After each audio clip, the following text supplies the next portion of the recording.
ಆಗಿದೆಯೋ ಹಂಚೋಳ ಈ ಪ್ರೀತಿ ಬೇಕಿಲ್ಲ ಪ್ರಸೀತಿ ಮುಗಿದನ್ನೇ ಮುಂದಾಡಿ ರೆಕ್ಕೆ ಕಿಚ್ಚಿ ಹಾರುತ್ತಾರೆ ಗಾಳಿಪಟ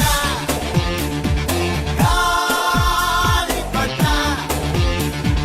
ಗಾಳಿಪಟ